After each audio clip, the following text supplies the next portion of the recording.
Hi friends, welcome back my channel రైతు వేదిక. మీరు గనుక మా ఛానల్ని మొదటిసారి చూస్తున్నట్లు అయితే మరియు తాజా సమాచారం కోసం వెంటనే సబ్స్క్రైబ్ చేసి పక్కన ఉన్న బెల్ని ప్రెస్ చేయండి.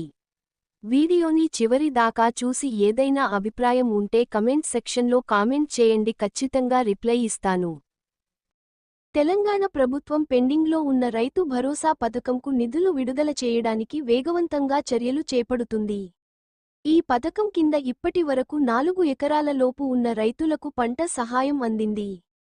4 ఎకరాలకు పైగా ఉన్న రైతులకు రైతు భరోసా పంట సహాయం అందకపోవడంతో ఎదురుచూస్తున్నారు. రైతు భరోసా పథకాన్ని 2025 జనవరి 26వ తేదీన ముఖ్యమంత్రి రేవంత్ రెడ్డి ప్రారంభించిన విషయానికి తెలిసిందే. మార్చి 31వ తేదీలోగా రైతులందరికీ రైతు భరోసా పథకం ద్వారా పంటల పెట్టుబడి సహాయం అందజేస్తామని హామీ ఇచ్చారు. కానీ కేవలం 4 ఎకరాల లోపు ఉన్న వారికి మాత్రమే ఒక విడత ఎకరానికి 6,000 రూపాయల చొప్పున పంట పెట్టుబడి సహాయం రైతుల ఖాతాలలో జమ చేశారు.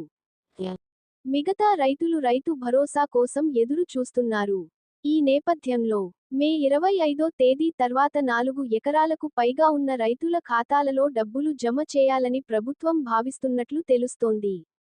ఈసారి అన్ని స్థాయిలలో రైతులకు న్యాయం జరిగేలా ప్రభుత్వం చర్యలు తీసుకోనున్నట్లు వ్యవసాయ శాఖ అధికారులు వెల్లడించారు. సో ఫ్రెండ్స్, ఇలాంటి మరికొన్ని కేంద్ర ప్రభుత్వ పథకాలు, రాష్ట్ర ప్రభుత్వ పథకాల గురించి రోజువారీ సమాచారాన్ని పొందడానికి సబ్స్క్రైబ్ చేసి డైలీ వాచ్ చేయండి. Thank you friends.